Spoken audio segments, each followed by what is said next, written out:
새벽 5시 30분. 다인은 눈을 뜨자마자 부엌으로 향했다. 잠이 덜 깬 몸을 억지로 움직이는 건 이제 습관이 되어버렸다. 시어머니는 아침 7시 정각에 식탁에 앉는다. 그 전에 밥, 국, 반찬 3가지가 준비되어 있지 않으면 하루가 시작부터 꼬인다. 냉장고를 열었다. 어제 손질해둔 시금치가 있다. 된장찌개를 끓이고 김을 구웠다. 밥솥에서 김이 모락모락 올라온다. 다인은 식탁을 닦으며 창밖을 봤다. 아직 어둡다. 노트북을 켰다. 번역 일을 해야 한다. 어제 마감이었던 문서가 아직 30% 남아있다. 클라이언트에게 사과 메일을 보냈다. 가족 일로 조금 늦어졌습니다. 3번째 사과였다. 이번 달에만. 7시 정각 시어머니가 거실로 나왔다. 국이 싱거운 것 같은데. 다인은 소금을 건넸다. 시어머니는 국에 소금을 2번 더 뿌리고 나서야 수저를 들었다. 남편 태윤이 나왔다. 머리를 극적이며 식탁에 앉았다. 신우 예나는 오늘도 방에서 나오지 않았다. 11시쯤 일어날 것이다. 오늘 병원 가시죠? 다인이 조심스럽게 물었다. 아, 그거 다음 주로 미뤘어. 오늘 권사님들이랑 점심 먹기로 했거든. 예약은 1달 전에 잡은 거였다.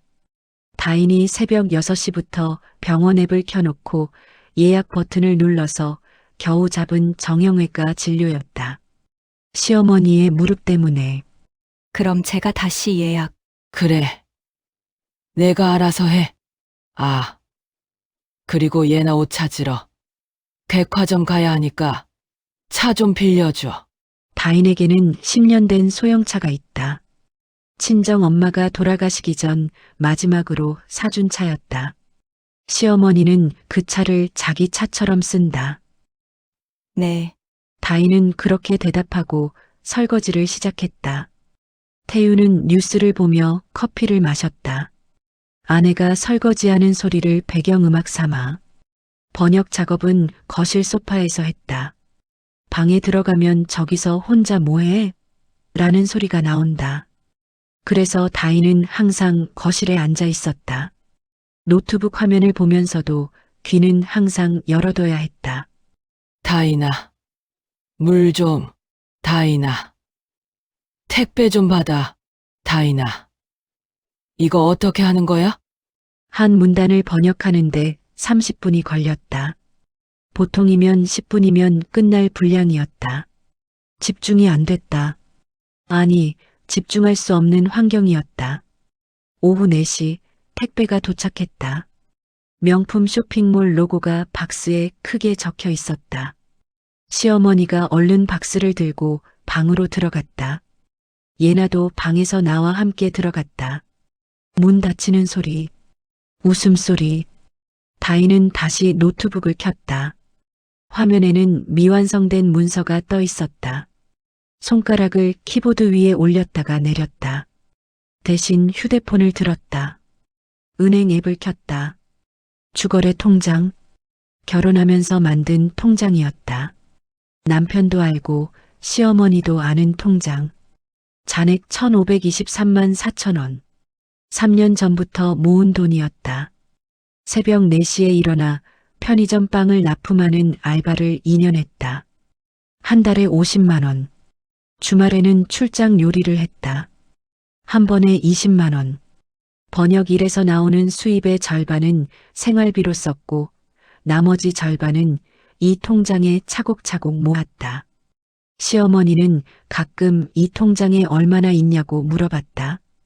모으고 있어요. 다인은 솔직하게 대답했다. 숨길 이유가 없었다.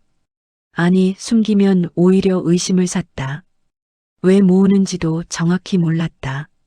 그냥 모아야 할 것 같았다. 언젠가 필요할 것 같았다. 추석 3일 전부터 준비가 시작됐다. 전을 부치고 나물을 무치고 고기를 재웠다. 다인의 손은 쉴 틈이 없었다. 태유는 회사 일이 바빠서 매일 밤 11시에 들어왔다. 시어머니와 예나는 TV를 보거나 쇼핑을 했다. 다이나, 파전 좀 더 붙여.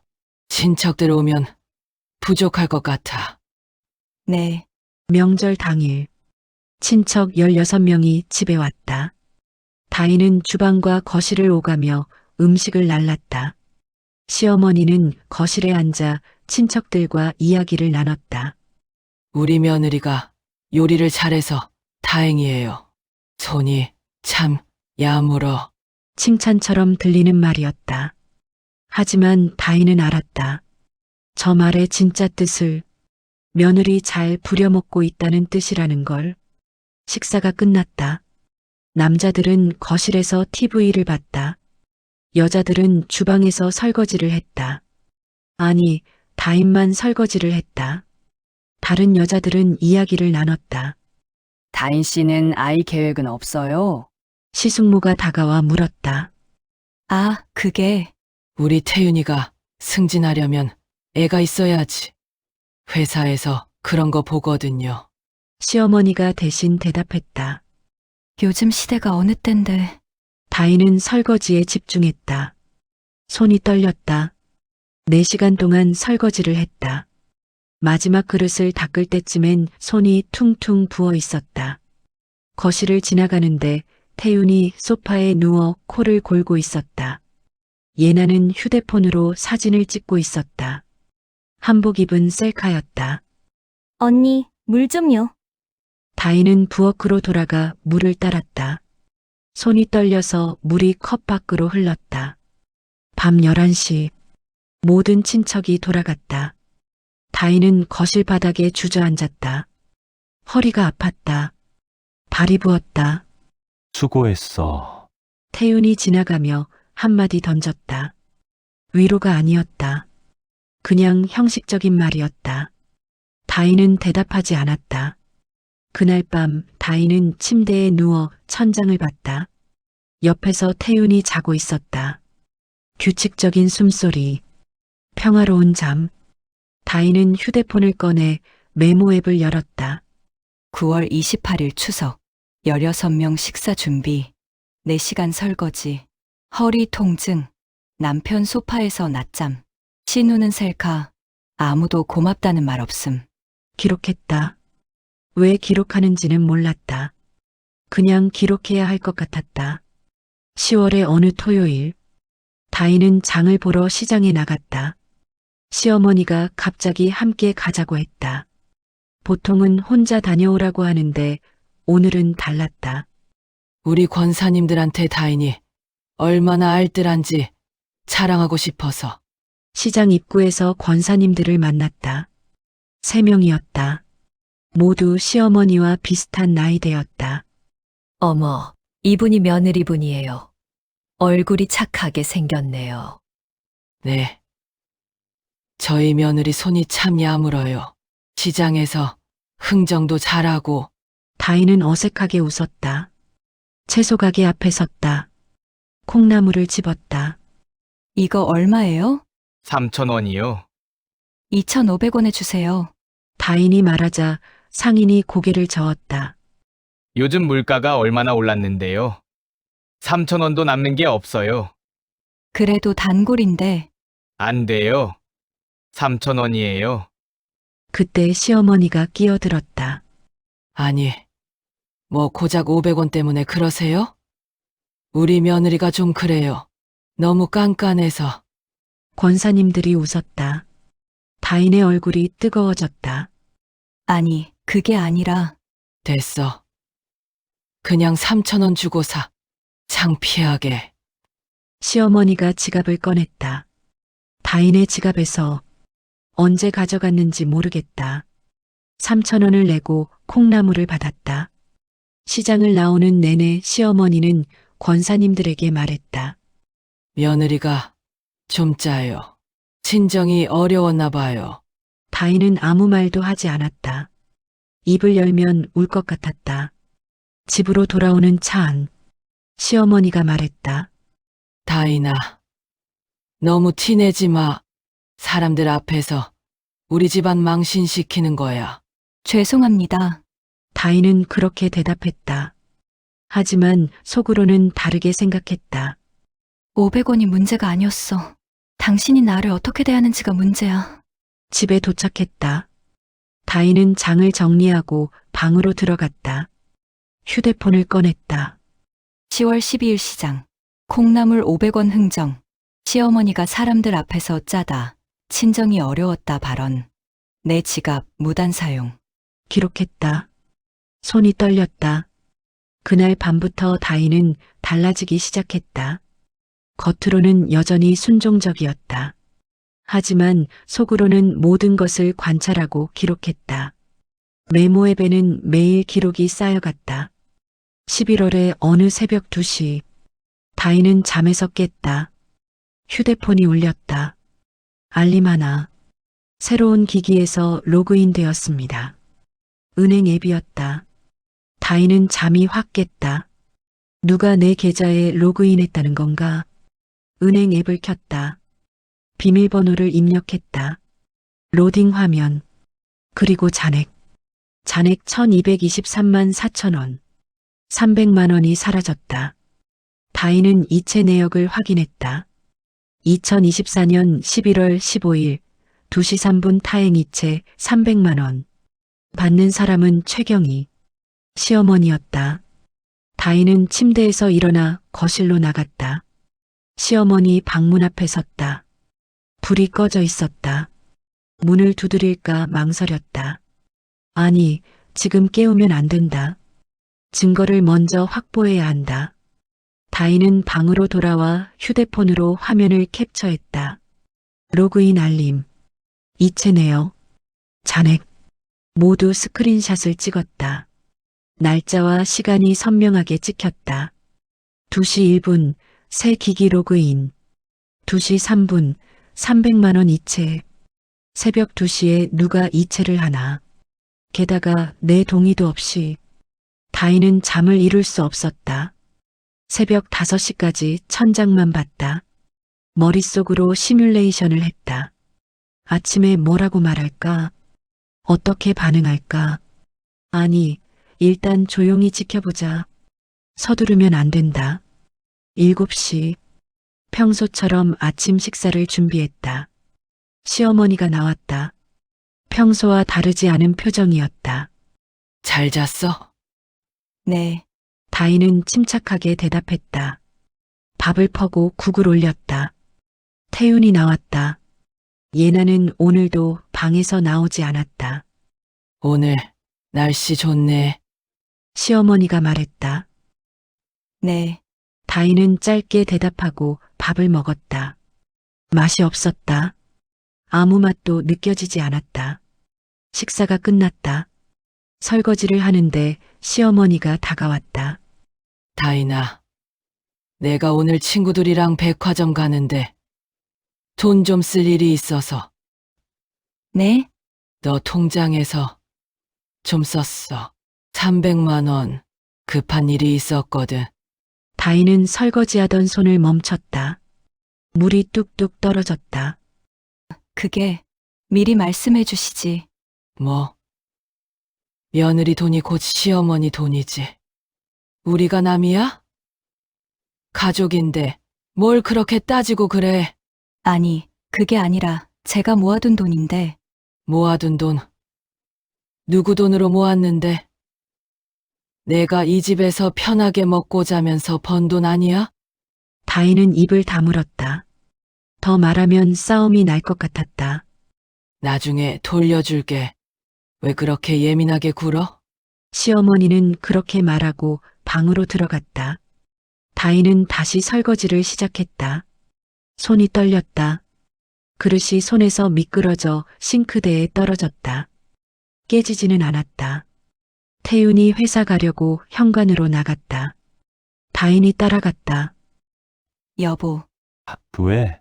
어머니가 내 통장에서 300만 원을 아, 그거 엄마가 나한테 물어봤어. 내가 괜찮다고 했는데 나한텐 왜 말 안 해줬어? 깜빡했지. 바빴거든. 그리고 뭐 어때? 엄마가 쓰신 거면. 나한테 허락도 안 받고 다인아, 너 요즘 왜 그래? 엄마한테 너무 예민한 거 아니야? 우리 가족인데. 태유는 그렇게 말하고 현관문을 닫았다. 다인은 현관에 혼자 서 있었다. 가족. 그 단어가 무겁게 눌렸다. 다인은 침대에 앉아 휴대폰을 봤다. 은행 앱을 켰다 껐다를 반복했다. 1223만 4천 원. 3년 동안 모은 돈이었다. 새벽 4시에 일어나 빵을 나르고 주말마다 남의 집에 가서 요리를 하고 번역일을 밤늦게까지 하며 모은 돈. 시어머니는 그 돈으로 뭘 샀을까? 다인은 검색을 했다. 무단 인출 횡령, 가족 간 횡령, 시어머니 통장. 검색 결과가 나왔다. 법률 상담 사이트들이었다. 다인은 하나하나 읽기 시작했다. 가족 간 재산 범죄는 친족상도례가 적용되어 형사처벌이 어렵습니다. 하지만 이혼 사유가 될 수 있으며 민사상 손해배상 청구가 가능합니다. 증거를 확보하는 것이 중요합니다. 다인은 계속 읽었다. 2시간 동안 읽었다. 메모를 했다. 그리고 깨달았다. 지금까지 내가 겪은 일들이 단순히 참아야 할 일이 아니라는 것을, 법적으로 문제가 될 수 있다는 것을. 다인은 법률구조공단 홈페이지로 들어갔다. 무료 상담 신청, 이름, 연락처, 상담 내용을 적었다. 시어머니가 제 동의 없이 통장에서 300만 원을 인출했습니다. 이것이 법적으로 문제가 되는지 알고 싶습니다. 신청 완료. 3일 후 상담 날짜가 잡혔다는 문자가 왔다. 법률구조공단은 지하철역 근처 건물 3층에 있었다. 다인은 시어머니에게 친구 만나러 간다고 했다. 오랜만에 집을 나섰다. 대기실에는 사람들이 많았다. 나이 든 남자, 젊은 여자, 중년 부부. 모두 각자의 사연을 안고 있었다. 김다인님, 차례가 됐다. 작은 상담실로 들어갔다. 40대 정도로 보이는 여성 변호사가 앉아 있었다. 앉으세요. 무슨 일이세요? 다인은 준비해온 서류를 꺼냈다. 스크린샷을 출력한 것들이었다. 로그인 알림, 이체 내역, 계좌 잔액. 시어머니가 제 동의 없이 제 통장에서 300만 원을 인출했습니다. 변호사가 서류를 봤다. 본인 명의 통장이죠? 네, 시어머니가 어떻게 접근했나요? 공인인증서를 알고 계셨어요. 남편한테 물어봐서 알아낸 것 같습니다. 남편분은 이 사실을 알고 계셨나요? 네, 괜찮다고 했대요. 저한텐 말도 안 하고요. 변호사가 고개를 끄덕였다. 법적으로는 횡령죄에 해당할 수 있습니다. 하지만 가족 간의 일이라 친족상도례가 적용될 가능성이 높아요. 형사처벌은 어렵다는 얘기입니다. 그럼 돈을 돌려받을 수 없나요? 민사소송은 가능합니다. 하지만 시간과 비용이 들고 가족 관계가 완전히 깨질 수 있어요. 다인은 침묵했다. 혹시 이혼을 생각하고 계신가요? 변호사의 질문에 다인은 놀랐다. 아니, 아직은.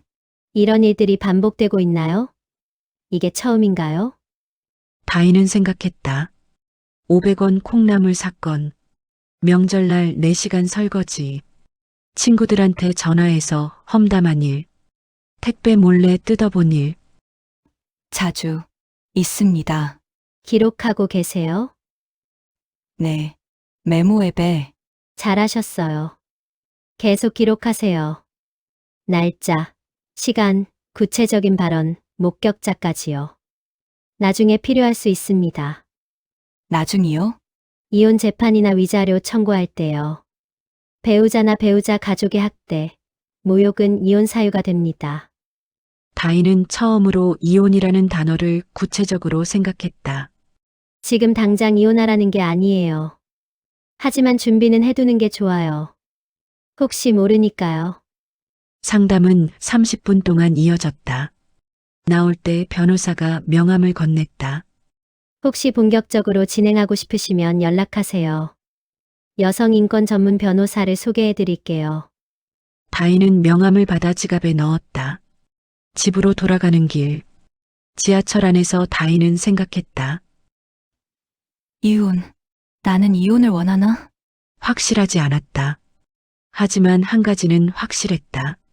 더 이상 당하고만 있을 순 없다. 그날 이후 다인은 조금씩 달라졌다. 겉으로는 여전히 순종적이었다. 하지만 속으로는 전혀 다른 사람이 되어가고 있었다. 매일 밤 메모를 했다. 11월 18일. 시어머니가 내 방 서랍 뒤짐. 뭘 찾는지 물어봤더니 그냥 이라고만 함. 11월 22일. 가족 단톡방. 예나가 언니 요즘 이상해 메시지. 시어머니 원래 좀 예민해 답장. 11월 25일. 친구 수진이한테 전화. 시어머니가 나에 대해 험담했다고 함. 며느리가 돈에 집착한다고 말했다 함. 녹음 앱도 설치했다.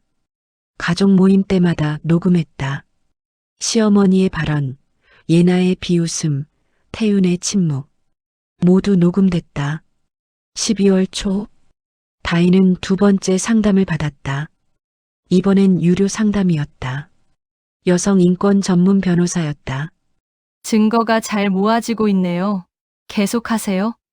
변호사는 다인의 메모를 보며 말했다. 혹시 재산이 있으세요? 본인 명의로? 친정 어머니가 남기신 건물이 있어요. 얼마 정도 되나요? 2억 원 정도요. 변호사의 눈빛이 달라졌다.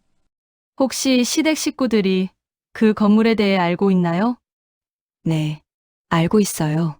노리고 있을 수 있어요. 조심하세요. 건물 서류는 안전한 곳에 보관하시고 다인은 그제야 깨달았다. 왜 시어머니가 자신을 집에 붙잡아 두려고 하는지, 왜 태윤이 이혼을 꺼내지 않는지. 건물, 어머니가 남긴 마지막 유산. 겨울이 왔다.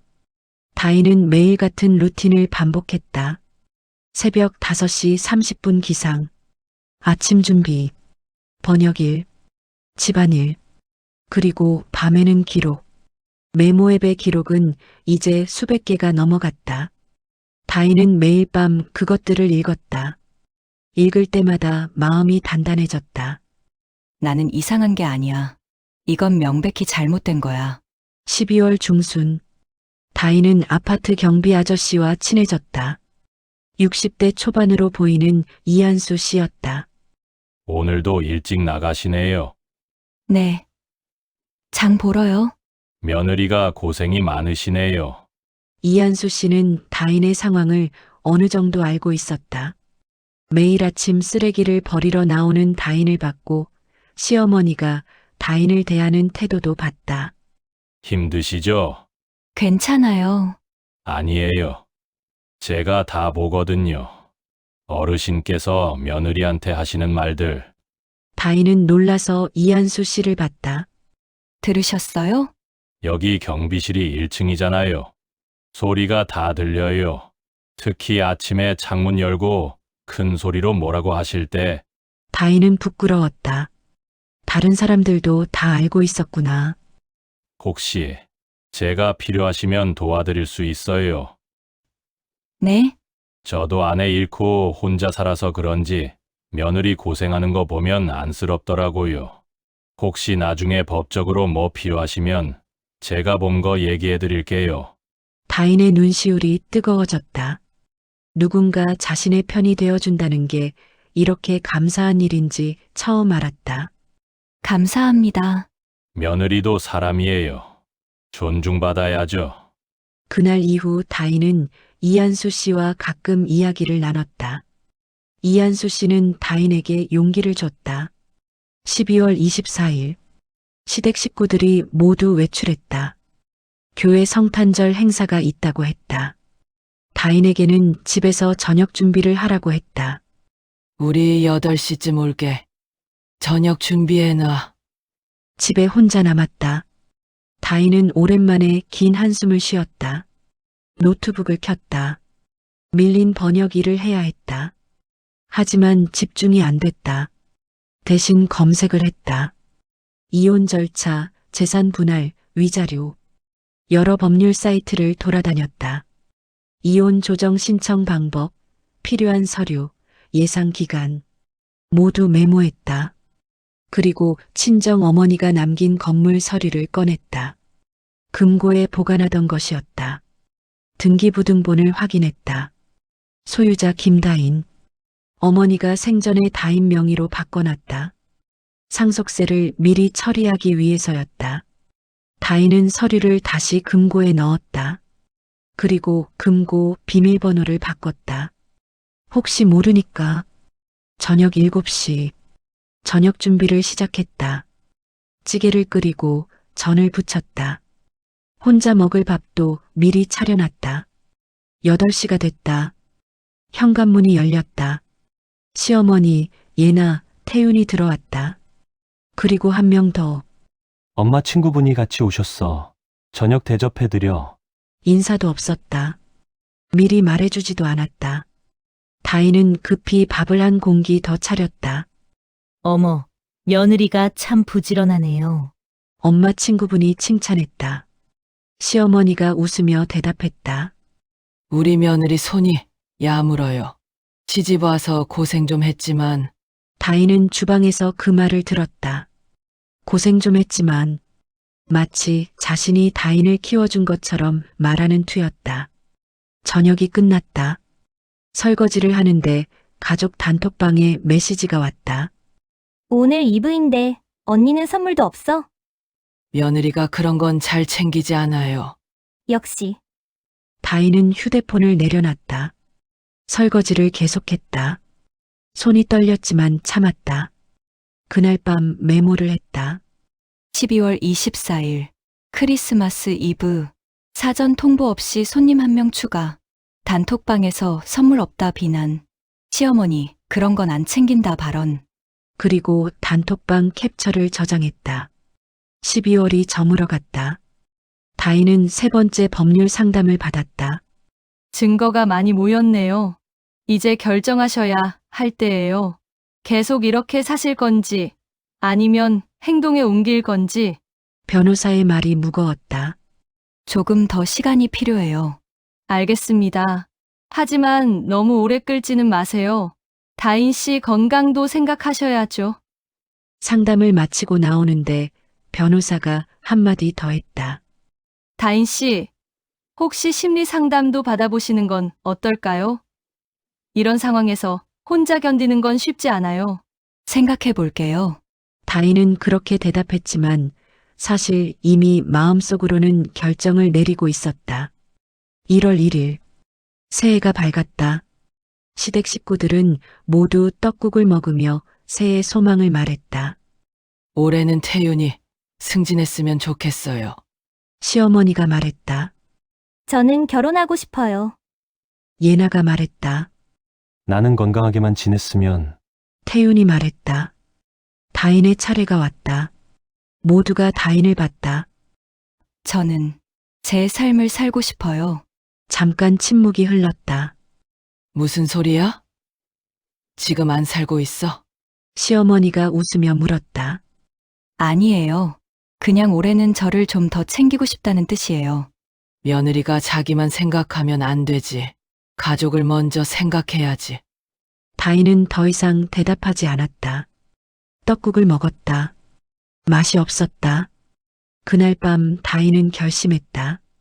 올해 안에 끝내자. 이 생활을, 이 관계를. 1월 내내 다인은 조용히 준비했다. 겉으로는 아무 일도 없는 것처럼 행동했다. 하지만 속으로는 모든 것을 계획하고 있었다. 심리 상담을 시작했다. 주 1회 병원 심리 상담센터에서 50분씩. 시어머니에게는 번역 클라이언트 미팅이라고 했다. 요즘 어떠세요? 상담사가 물었다. 힘들어요. 하지만 이제 알 것 같아요. 제가 뭘 해야 하는지. 무엇을 해야 한다고 생각하세요? 떠나야죠. 하지만 준비 없이는 못 떠나요.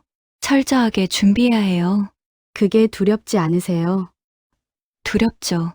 하지만 더 두려운 건 이렇게 계속 사는 거예요. 상담사는 다인의 손을 잡아줬다. 잘하고 계세요. 자신을 지키는 거예요.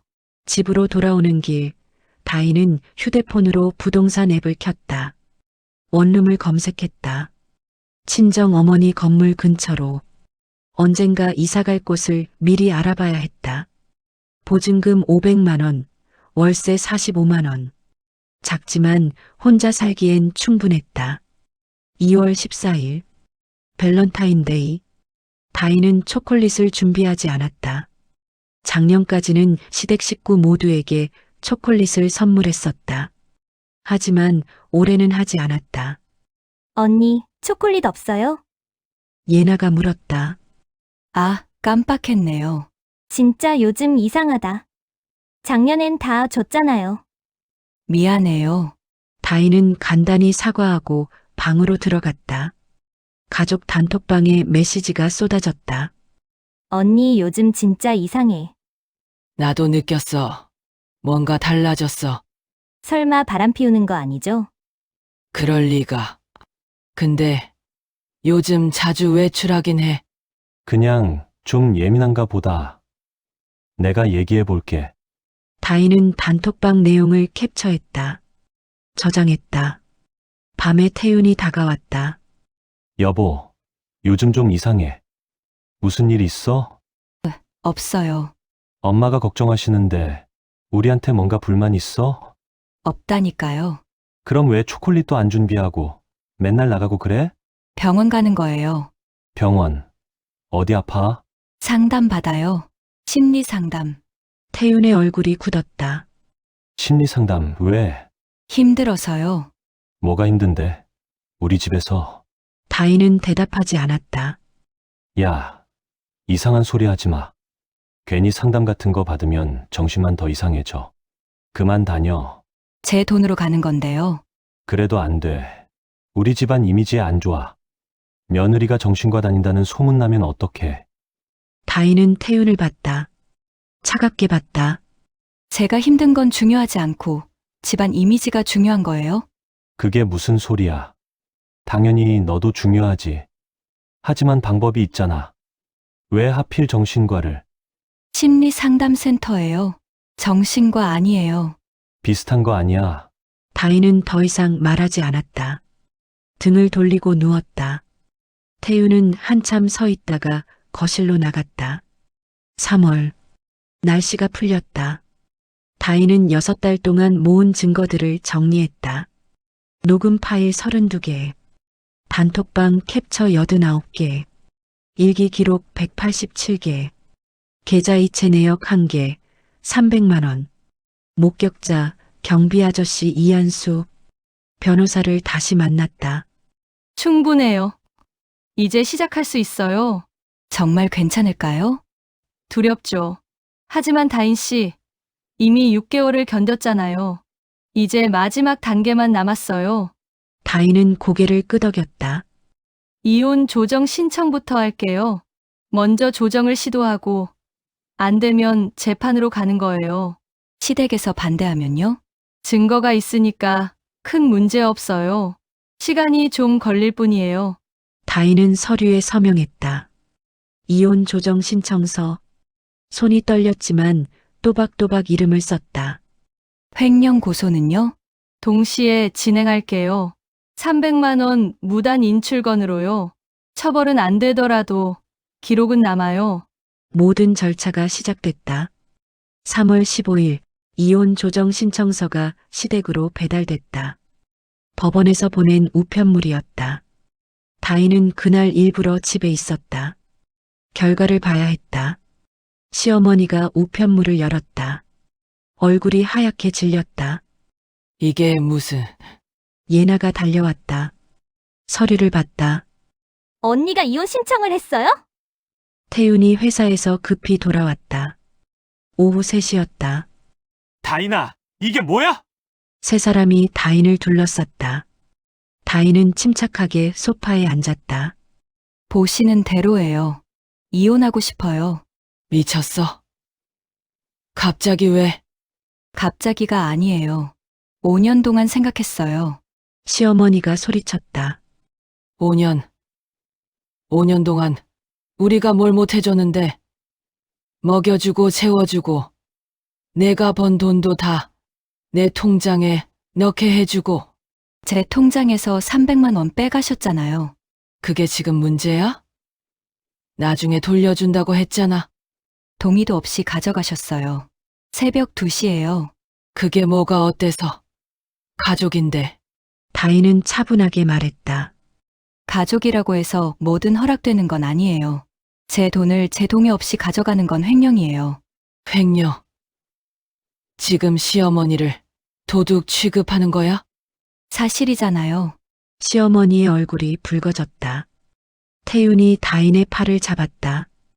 야, 정신 차려. 엄마한테 무슨 말을 그렇게 해? 손 떼세요. 다인이 팔을 뿌리쳤다. 저는 5년 동안 참았어요. 무시당하고, 모욕당하고, 인간 취급도 못 받으면서. 이제 안 참을 거예요. 무슨 무시? 무슨 모욕? 우리가 언제? 매일요. 명절 때, 4시간 동안 혼자 설거지할 때, 시장에서 사람들 앞에서 창피당할 때, 단톡방에서 저를 이상하다고 비웃을 때, 친구들한테 전화해서 저 험담할 때, 시어머니와 예나가 당황했다. 그걸 어떻게? 제가 모를 줄 아셨어요? 다 기록했어요. 6개월 동안. 다인은 휴대폰을 꺼냈다. 녹음 파일 목록을 보여줬다. 32개. 단톡방 캡처 89개. 이게 다 증거예요. 법원에 제출했어요. 방안이 조용해졌다. 태윤이 떨리는 목소리로 말했다. 당신, 진심이야? 네, 나는 생각 안 해. 생각했죠. 5년 동안. 근데 당신은 한 번도 저를 지켜준 적이 없어요. 엄마가 저한테 뭐라고 해도, 예나가 저를 무시해도, 당신은 항상 그쪽 편이었어요. 나는 가족의 평화를 위해서. 전 가족이 아니었나 봐요. 당신한테는. 태윤은 할 말을 잃었다. 시어머니가 다가왔다. 좋아. 이혼하고 싶으면 해. 근데 넌 한 푼도 못 가져가. 친정에서 받은 건물도 재산 분할 대상이야. 다인이 웃었다. 처음으로 웃었다. 재산 분할은 혼인 기간 중에 형성된 재산만 해당돼요. 친정엄마가 돌아가시기 전에 제 명의로 바꿔놓으셨어요. 결혼 전에요. 그건 제 고유 재산이에요. 시어머니의 얼굴이 일그러졌다. 넌 처음부터 이럴 작정이었구나. 우리를 속인 거야. 아니에요. 저도 처음엔 잘 살고 싶었어요. 근데 당신들이 저를 사람 취급 안 하잖아요. 사람 취급. 우리가 널 어떻게 했는데? 메모에 다 있어요. 읽어드릴까요? 다인은 휴대폰을 열었다. 메모 목록을 스크롤했다. 11월 18일, 시어머니가 제 방 서랍 뒤짐. 12월 24일, 사전 통보 없이 손님 데려옴. 1월 3일, 단톡방에서. 됐어. 그만해. 시어머니가 소리쳤다. 이혼하려면 해. 근데 너도 각오해. 친척들한테 다 알릴 거야. 내가 얼마나 이상한 며느리였는지. 그러세요? 저도 알릴 거예요. 당신들이 어떤 사람들이었는지. 다인은 가방을 들었다. 미리 싸둔 짐이었다. 어디가? 나가요. 조정기일 전까지 따로 살 거예요. 잠깐. 우리 얘기 안 끝났어. 법원에서 하죠. 변호사 통해서. 다인은 현관문을 열었다. 뒤돌아보지 않았다. 다인은 미리 알아봐둔 원룸으로 이사했다. 친정 어머니 건물에서 5분 거리. 작은 공간이었지만 자유로웠다. 첫날 밤 다인은 바닥에 앉아 창밖을 봤다. 거리에 불빛이 보였다. 차들이 지나갔다. 사람들이 걸었다. 혼자였다. 하지만 외롭지 않았다. 휴대폰이 울렸다. 태윤에게서 온 문자였다. 진짜 이렇게 끝낼 거야? 다시 생각해봐. 다인은 읽고 답장하지 않았다. 대신 변호사에게 문자를 보냈다. 별거 시작했습니다. 주소 알려드릴게요. 변호사의 답장이 왔다. 잘하셨어요. 힘내세요. 다인은 휴대폰을 내려놓았다. 침낭을 펴고 누웠다. 내일 짐을 더 가져와야 했다. 시댁에 두고 온 것들을. 천장을 봤다. 눈물이 났다. 슬퍼서가 아니었다. 안도감이었다. 드디어 끝났다.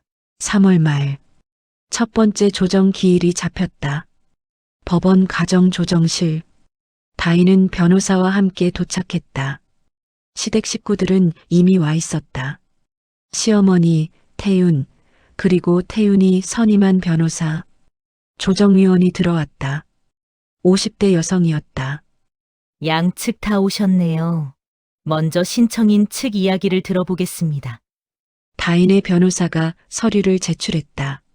신청인은 5년간의 혼인 생활 동안 배우자 및 배우자 가족으로부터 지속적인 정신적 학대를 받았습니다.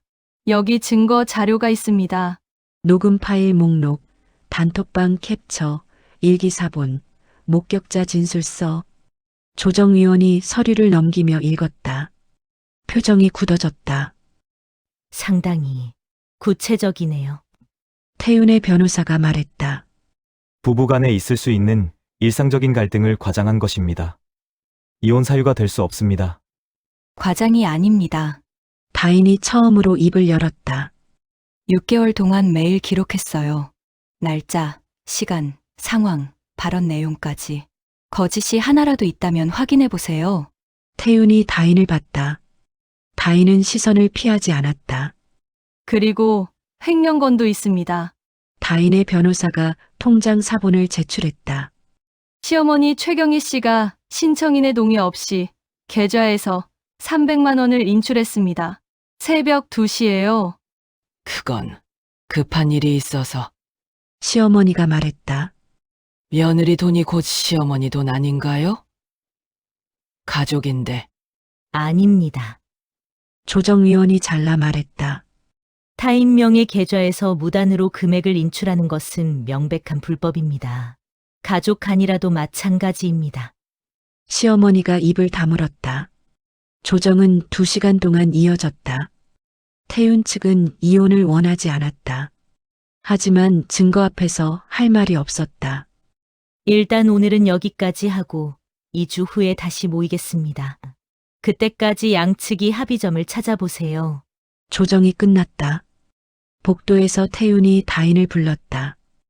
다인아, 다인은 멈춰섰다. 돌아보지는 않았다.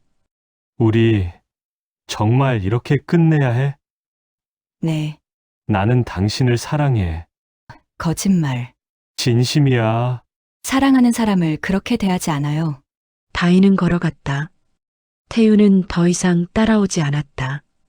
이혼 소식은 빠르게 퍼졌다. 친척들이 다인에게 전화를 걸기 시작했다. 다인아, 무슨 일이니? 이모가 듣기론. 이모, 죄송하지만 자세한 얘기는 힘들어요. 그래도 가족인데 참고 살아야지. 시어머니가 좀 까다로워도. 까다로운 정도가 아니에요, 이모. 그래도 이혼은 너무 극단적이야. 생각 좀 더 해봐. 다인은 통화를 끊었다. 그런 전화가 하루에 10통씩 왔다. 친척들이 다인을 설득하려 했다. 하지만 다인은 흔들리지 않았다. 시어머니는 교회에서 피해자 행세를 했다. 우리 며느리가 갑자기 이상해졌어요. 5년 동안 잘 지냈는데 갑자기 이혼하겠다고. 권사님들이 위로했다. 요즘 젊은 사람들은 참을성이 없어요. 맞아요. 옛날에는 그래도 참고 살았는데. 하지만 이한수 경비 아저씨는 알고 있었다. 진실을. 어느 날 이한수 씨가 다인에게 전화했다. 며느님, 저 이한수예요. 아, 아저씨. 안녕하세요. 혹시 제가 도울 일 있으면 말씀하세요. 제가 본 거 다 증언할 수 있어요. 감사합니다. 아저씨. 며느님은 잘못이 없어요. 제가 다 봤거든요. 그 말이 다인에게 큰 힘이 됐다. 4월 중순, 두 번째 조정 기일. 이번에는 태윤의 태도가 달라져 있었다. 이혼은 하되 위자료는 줄 수 없습니다. 태윤의 변호사가 말했다. 왜죠? 혼인 파탄의 책임이 신청인에게도 있습니다. 일방적인 피해자가 아닙니다. 어떤 책임이죠? 배우자와 소통하지 않았고 가족과의 관계 개선을 위해 노력하지 않았습니다. 다인의 변호사가 웃었다. 소통하지 않았다고요? 여기 187개의 일기 기록이 있습니다. 매번 어떤 일이 있었고 어떻게 느꼈는지 상세히 기록되어 있어요. 신청인은 충분히 소통하려 했습니다. 하지만 상대방이 듣지 않았죠. 조정위원이 끄덕였다. 증거를 보면 신청인이 상당한 인내심을 가지고 노력했음이 인정됩니다. 태윤 측 변호사가 말을 잃었다. 위자료는 3천만 원을 청구합니다. 3천만 원? 너무 과해요. 5년간의 정신적 피해를 고려하면 적정한 금액입니다. 조정은 또 결렬됐다. 합의점을 찾을 수 없었다. 그럼 재판으로 가야겠네요.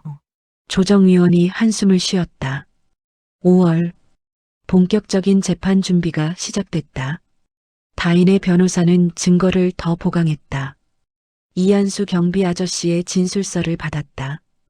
2024년 10월부터 2025년 3월까지 저는 아파트 경비로 근무하며 여러 차례 목격했습니다.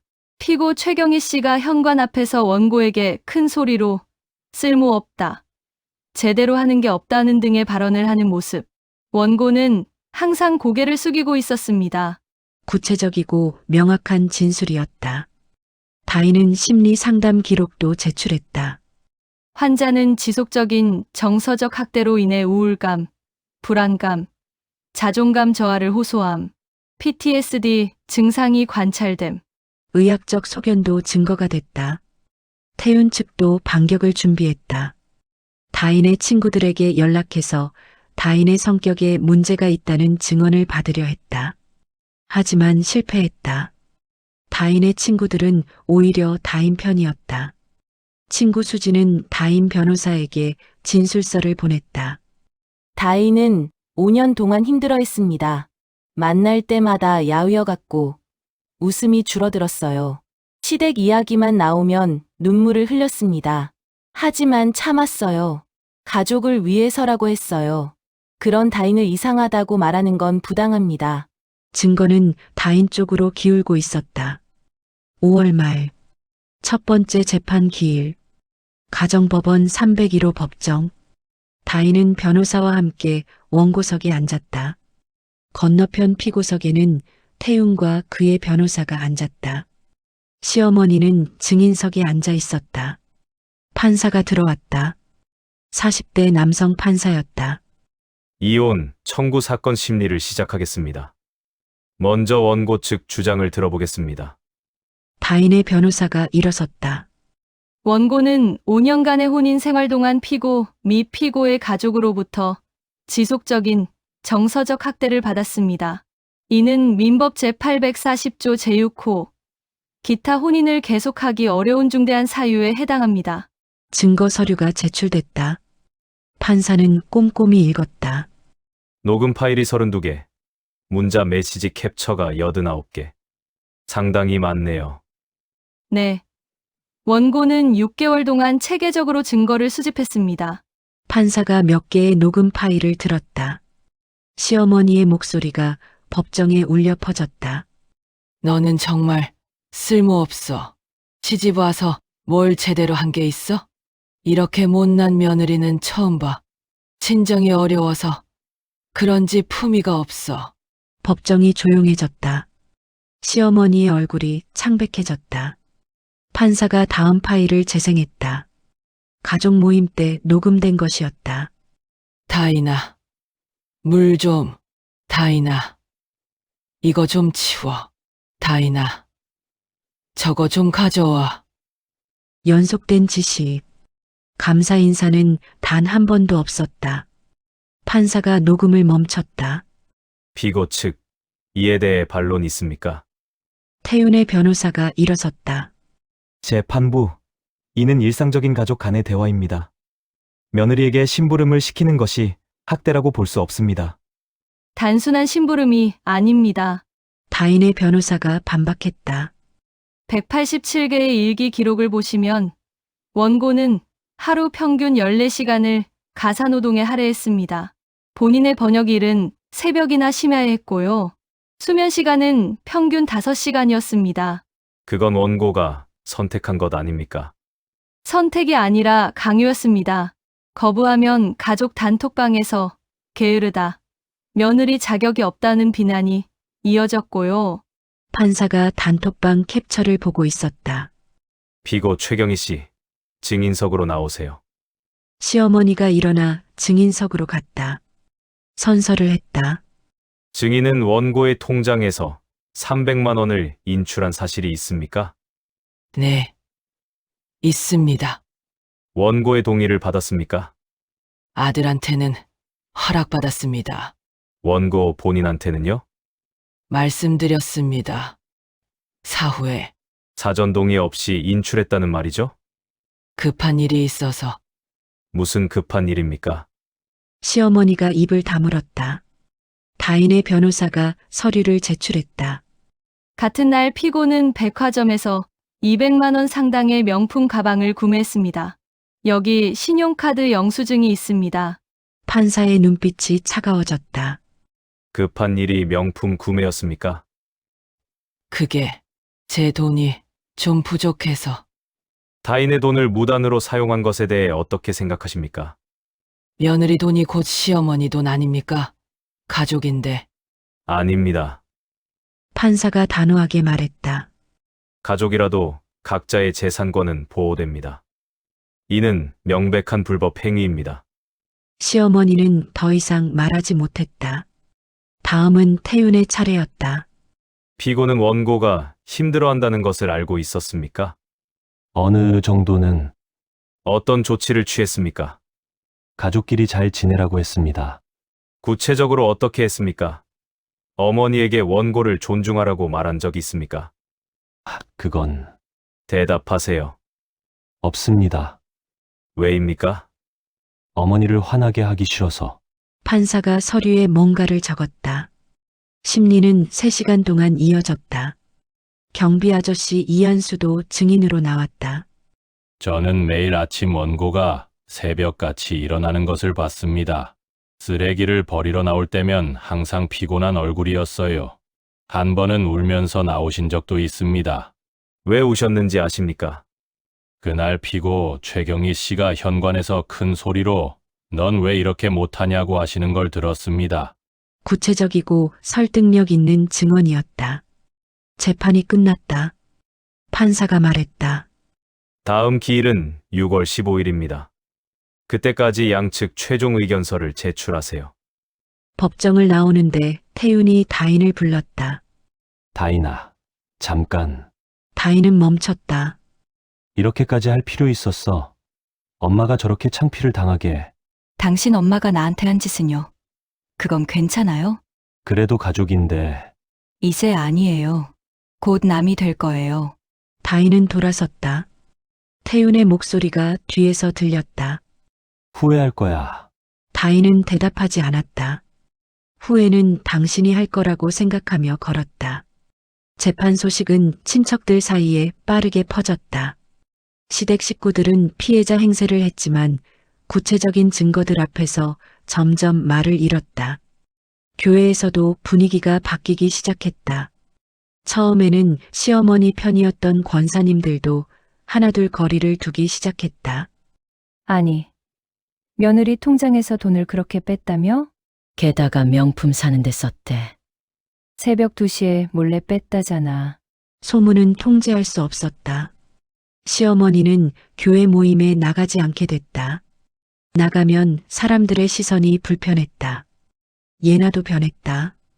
다인이 모든 증거를 가지고 있다는 걸 알고 나서는 단톡방에서 조용해졌다. 어느 날 예나가 다인에게 문자를 보냈다. 언니, 나 혼자 얘기 좀 할 수 있을까요? 다인은 고민했다. 그리고 만나기로 했다. 카페에서 만났다. 예나는 초췌해 보였다. 언니, 미안해요. 예나가 먼저 사과했다. 나도 잘못했어요. 엄마 편만 들고 언니한테 심했던 거 알아요. 다인은 커피를 마셨다. 대답하지 않았다. 그냥 엄마가 무섭기도 했고 나도 엄마한테 잘 보여야 결혼할 수 있을 것 같았어요. 그래서 나를 희생시킨 거예요? 미안해요. 미안하다고 다 되는 건 아니에요. 다인은 일어났다. 예나 씨, 이제 우리는 남이에요. 연락하지 마세요. 언니, 법정에서 봐요. 다인은 카페를 나왔다. 예나의 사과는 받아들일 수 없었다. 너무 늦었다. 6월 15일. 최종 변론. 양측 변호사가 마지막 의견을 냈다. 태윤 측은 여전히 위자료를 줄이려 했지만 증거는 명확했다. 판사가 말했다. 판결은 2주 후 선고합니다. 6월 29일. 판결 선고일. 법정에 모두 모였다. 다인, 태윤, 시어머니 예나, 각자의 변호사들. 판사가 들어왔다. 판결을 선고하겠습니다. 법정이 조용해졌다.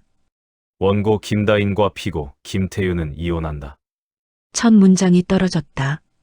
다인은 숨을 깊이 들이마셨다. 피고는 원고에게 위자료 3천만 원을 지급하라.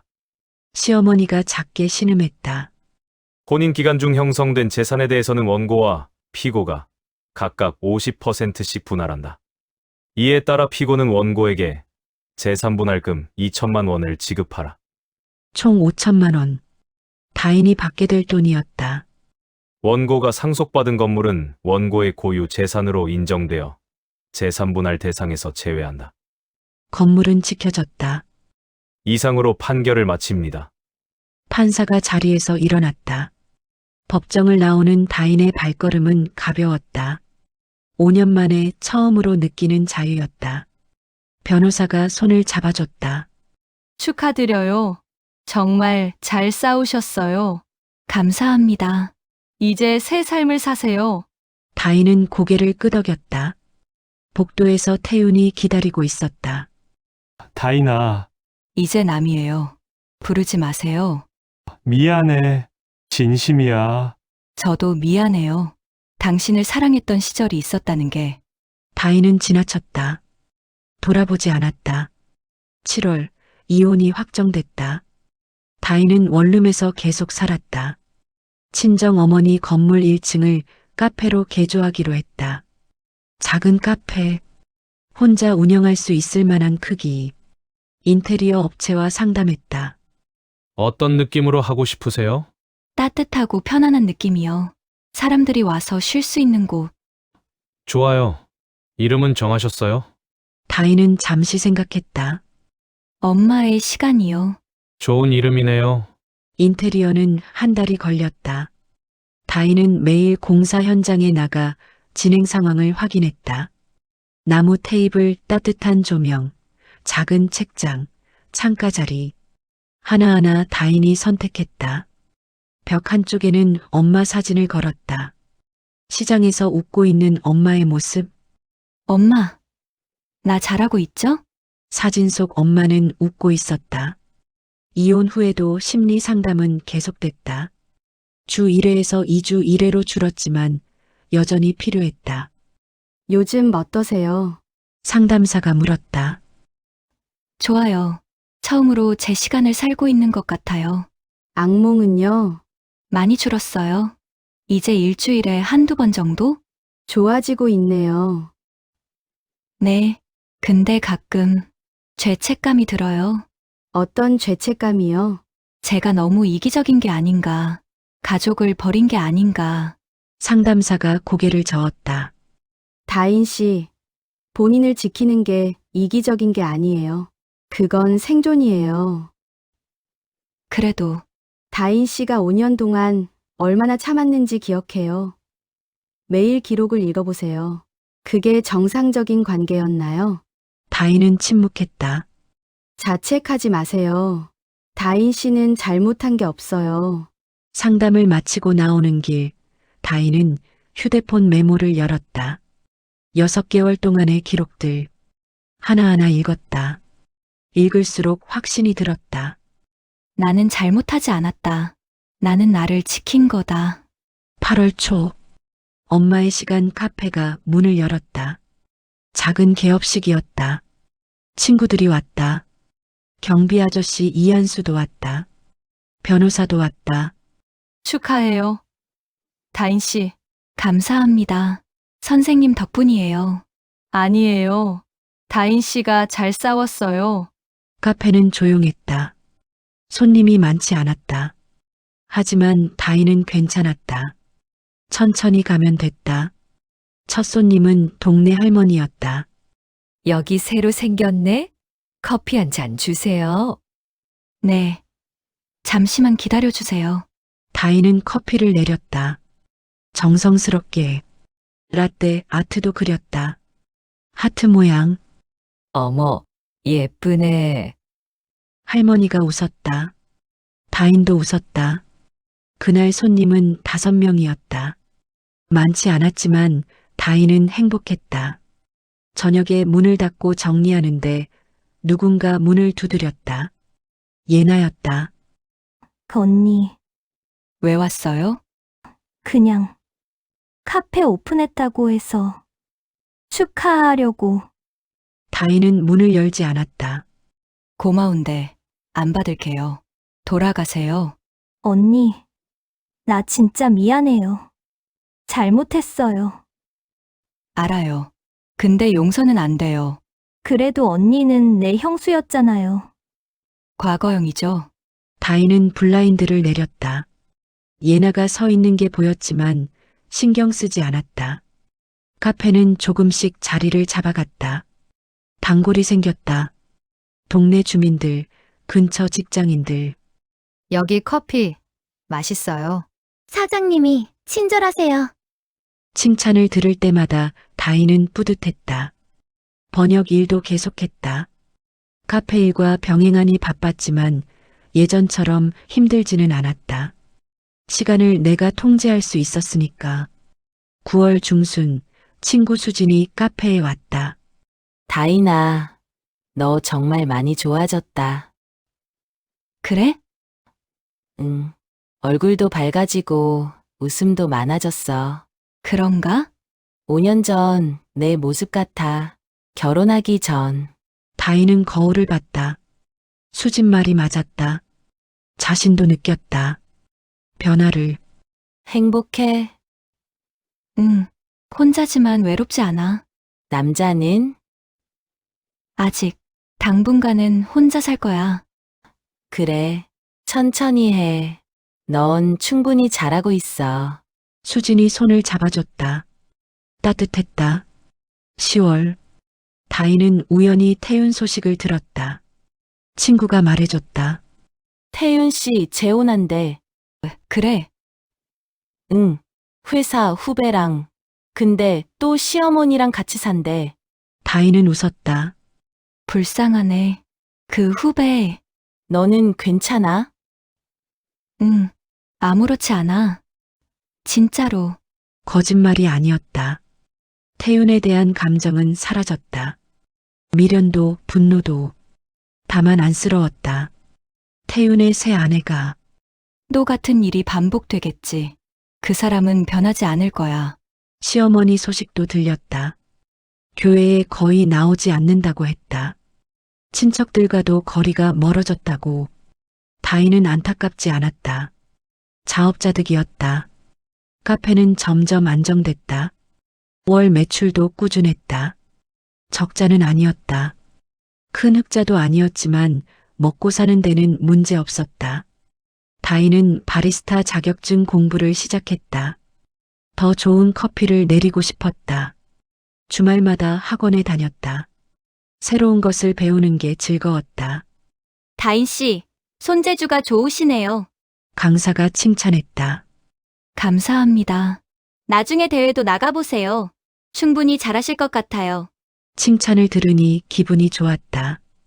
인정받는 느낌. 이게 정상적인 삶이구나. 12월. 이혼한 지 6개월이 지났다. 다인은 카페에 앉아 커피를 마시며 한 해를 돌아봤다. 1년 전 이맘때 다인은 지옥 같은 명절을 보냈었다. 4시간 설거지, 무시, 모욕. 지금은 혼자였다. 하지만 평화로웠다. 창밖으로 눈이 내렸다. 첫눈이었다.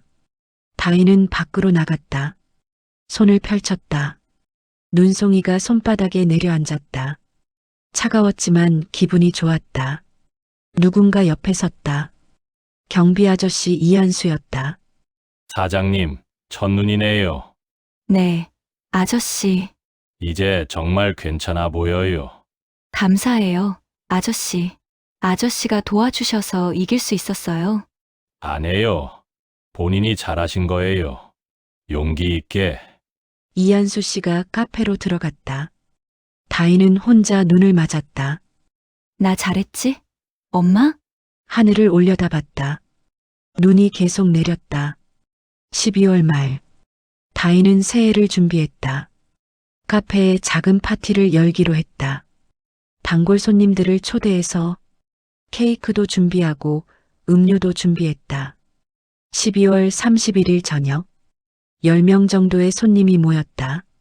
동네 할머니들, 직장인들, 학생들. 사장님 덕분에 올해 좋은 카페 알게 됐어요. 내년에도 자주 올게요. 감사 인사를 들었다. 다인은 행복했다. 자정이 가까워졌다. 모두 함께 카운트다운을 했다. 10, 9, 8, 3, 2, 1. 새해 복 많이 받으세요. 다인은 손님들과 인사를 나눴다.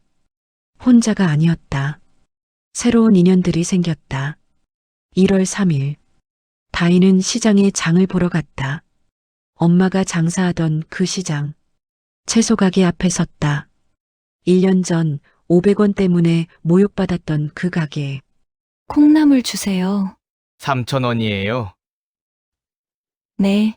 다인은 흔쾌히 3,000원을 냈다. 흥정하지 않았다. 더 이상 500원이 중요하지 않았다.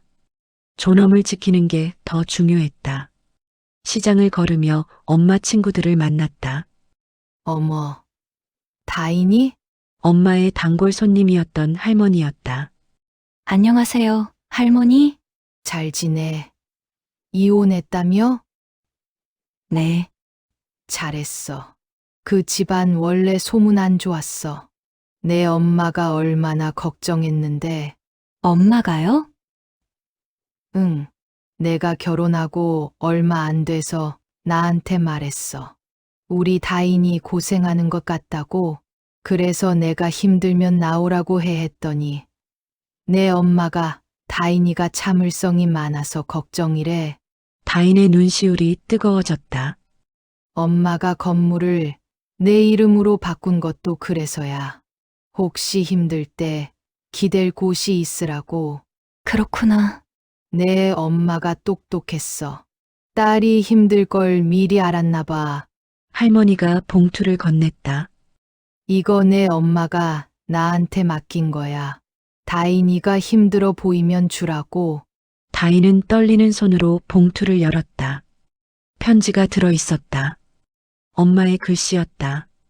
다인아, 이 편지를 읽고 있다면 넌 지금 힘든 시기를 보내고 있겠구나. 엄마가 살아서 도와주지 못해 미안해. 하지만 기억해. 내 값어치는 내가 정하는 거야. 누가 뭐라고 해도 넌 소중한 사람이야. 참는 것과 당하는 것은 달라. 부당한 일을 겪으면 기록해. 기록은 남는다. 그리고 떠날 용기를 가져. 건물은 내 도망칠 곳이야. 팔아도 되고 살아도 돼. 중요한 건 내가 자유롭게 사는 거야.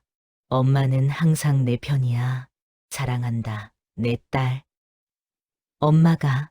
다인은 편지를 읽으며 울었다. 시장 한가운데서 할머니가 등을 토닥여줬다. 울지 마. 내 엄마가 하늘에서 보고 있어. 내가 잘 이겨낸 거. 네, 감사해요.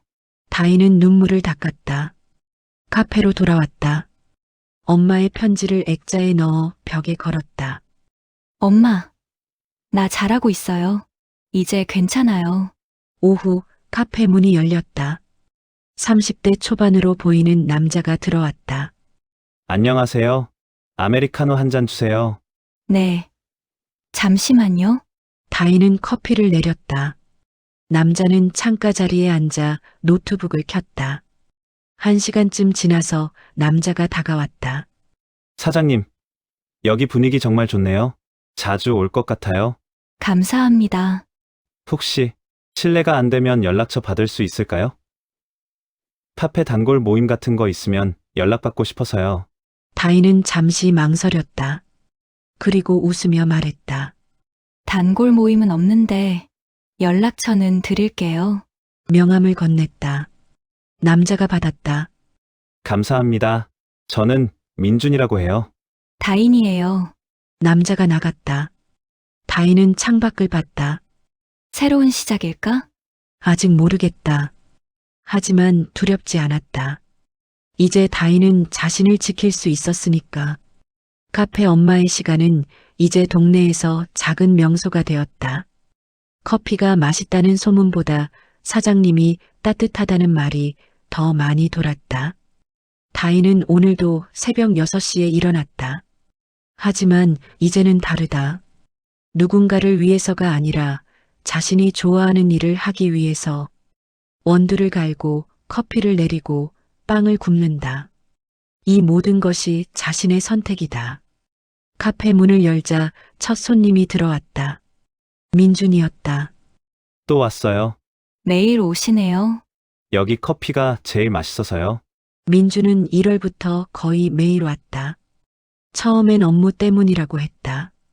프리랜서 디자이너라 카페에서 작업하기 좋다고. 하지만 다인도 민준도 알고 있었다. 그게 전부가 아니라는 것을. 다인 씨, 네, 이번 주말에 시간 있으세요? 다인은 잠시 망설였다. 이혼한 지 9개월. 아직 누군가를 만날 준비가 됐는지 확신할 수 없었다. 하지만 마음 한편에서는 말하고 있었다. 괜찮아. 천천히 가도 돼. 무슨 일인데요? 한강에서 벚꽃 축제한대요. 같이 가실래요? 부담 갖지 마세요. 그냥 친구로요. 다인은 민준을 봤다. 진심 어린 눈빛이었다. 좋아요. 가죠. 민준의 얼굴이 환해졌다. 토요일 오후 한강 벚꽃길. 꽃잎이 바람에 흩날렸다. 다인과 민준은 천천히 걸었다. 서두르지 않았다. 다인 씨는 어떻게 카페를 시작하게 됐어요? 엄마가 남기신 건물이 있어서요. 그걸 활용하고 싶었어요. 어머니, 돌아가셨어요? 네, 제가 결혼하기 직전에 많이 그리우시겠어요? 매일요. 하지만 이제 엄마가 왜 건물을 제 이름으로 바꿔놨는지 알아요? 다인은 민준에게 자신의 이야기를 조금씩 들려줬다. 결혼 생활, 이혼, 새로운 시작. 민준은 조용히 들었다. 판단하지 않았다. 위로하려고도 하지 않았다. 그냥 옆에 있어줬다. 힘드셨겠어요. 힘들었어요. 하지만 이겨냈어요. 대단하세요. 대단한 게 아니에요. 그냥 살아남은 거예요. 민준이 다인을 봤다. 살아남는 것도 대단한 거예요. 많은 사람들이 그러지 못하거든요. 다인은 민준의 말에 위로를 받았다. 벤치에 앉았다. 강물이 흘렀다. 벚꽃이 물 위에 떨어졌다. 민준 씨는 왜 매일 카페에 와요? 다인이 물었다. 솔직히 말해도 될까요? 물론이죠. 다인 씨 때문이에요. 다인은 민준을 봤다. 처음 봤을 때부터 왜인지 끌렸어요. 커피를 내리는 모습이 진지했고 손님들한테 웃는 모습이 따뜻했어요. 하지만 가끔 눈빛이 슬퍼 보였어요. 그래서 더 궁금했어요. 다인은 대답하지 않았다. 제가 너무 빨리 말한 건가요? 미안해요. 부담 주려던 건 아니었어요. 아니에요. 다인이 작게 말했다. 고마워요. 그렇게 봐줘서. 다인 씨는 충분히 아름다운 사람이에요. 그냥 그걸 잊고 계셨던 것뿐이에요. 다인의 눈시울이 뜨거워졌다. 저 아직 준비가 안 됐어요. 누군가를 만날. 알아요. 천천히 가요. 저는 기다릴 수 있어요. 왜요? 왜 저를 기다려요? 기다릴 가치가 있으니까요. 벚꽃잎이 다인의 머리에 떨어졌다. 민준이 손을 뻗어 살짝 털어줬다. 괜찮아요? 네. 두 사람은 한참 동안 강을 바라봤다. 이제 다인은 심리 상담을 졸업했다. 이제 괜찮으세요. 충분히 회복하셨어요. 상담사가 말했다. 정말요? 네. 악몽도 거의 없고 자존감도 많이 회복됐어요. 무엇보다 다인 씨가 웃는 횟수가 늘었어요. 그런가요? 네. 처음 왔을 때는 한 번도 못 웃으셨거든요. 다인은 고개를 끄덕였다. 감사했어요, 선생님. 선생님 덕분에 여기까지 왔어요. 아니에요. 다인 씨가 스스로 걸어온 거예요. 저는 그냥 옆에서 지켜봤을 뿐이에요. 상담실을 나오며 다인은 깊게 숨을 들이마셨다. 새로운 봄 공기가 폐를 채웠다. 어느 날 태윤에게서 문자가 왔다. 다인아, 나 이혼했어. 내 말이 맞았어. 미안해. 다인은 문자를 읽고 답장하지 않았다. 삭제도 하지 않았다. 그냥 읽음으로 남겨뒀다. 더 이상 분노도 미련도 동정심도 없었다. 그냥 끝난 이야기였다. 민준과 다인은 공식적으로 연애를 시작했다. 다인 씨, 제 여자친구 돼줄래요? 네, 처음엔 조심스러웠다. 손을 잡는 것도 포옹하는 것도. 하지만 민주는 다인의 속도에 맞춰줬다. 서두르지 않았다. 강요하지 않았다. 괜찮아요. 천천히 가요. 다인은 민준과 함께 있으면서 조금씩 배웠다. 사랑은 희생이 아니라는 것을, 사랑은 상처가 아니라는 것을, 사랑은 자유를 빼앗는 게 아니라 자유를 주는 것이라는 것을. 다인은 엄마 산소에 갔다. 민준과 함께. 엄마, 잘 지내고 있어요. 저 이제 행복해요. 민준은 조용히 옆에서 기다려줬다. 소개할 사람이 있어요. 민준 씨예요. 좋은 사람이에요. 엄마도 좋아하실 거예요. 민준이 묘비 앞에 절을 했다. 어머님, 다인 씨 잘 보살피겠습니다. 다인은 울지 않았다. 웃었다. 엄마, 나 잘했죠? 엄마가 가르쳐준 대로 했어요. 부당한 건 참지 않았어요. 기록했어요. 그리고 떠났어요. 이제 자유로워요. 바람이 불었다. 나뭇잎이 흔들렸다. 마치 엄마가 잘했다고 대답하는 것 같았다. 어느덧 돌아온 새해 첫날. 다인은 카페에서 떡국을 끓였다. 민준과 친구들을 초대했다. 새해 소망 말해봐. 수진이 물었다. 저는 카페를 하나 더 내고 싶어요. 다인이 말했다. 저는 다인 씨랑 계속 함께하고 싶어요. 민준이 말했다. 우와, 민준 오빠 멘트 좋은데? 수진이 놀렸다. 다들 웃었다. 따뜻한 웃음이었다. 다인은 창밖을 봤다. 눈이 내리고 있었다. 2년 전 그날처럼. 하지만 이제는 달랐다. 혼자가 아니었다. 무섭지 않았다. 자유로웠다. 다인은 휴대폰을 꺼내 마지막 메모를 썼다. 새해 카페에서 친구들과 떡국 먹음. 민준과 함께 행복하다. 진짜로. 엄마, 나 해냈어. 나 자신을 지켰어. 그리고 이제 새로운 사랑도 찾았어. 고마워. 엄마, 모든 것을 준비해줘서. 이제 나는 괜찮아. 메모를 저장하고 다인은 휴대폰을 내려놨다. 더 이상 기록할 필요가 없었다. 이제는 살아갈 시간이었다. 민준이 다인의 손을 잡았다. 괜찮아요? 네, 이제 괜찮아요. 진짜로. 두 사람은 눈 내리는 창밖을 함께 바라봤다. 겨울이 지나면 봄이 온다. 다인의 아름다운 봄은 이미 시작되었다. 여러분, 오늘의 이야기는 어떠셨나요? 누군가에게 이 이야기가 용기가 되길 바랍니다. 부당한 것을 참는 것은 미덕이 아닙니다. 자신을 지키는 것은 이기적인 것이 아닙니다. 당신은 존중받을 자격이 있습니다. 당신은 행복할 자격이 있습니다. 당신은 자유로울 자격이 있습니다. 그것을 잊지 마세요. 긴 이야기 끝까지 들어주셔서 진심으로 감사합니다. 당신의 시간이 소중한 만큼 이 이야기가 당신에게 작은 위로와 용기가 되었기를 바랍니다. 감사합니다.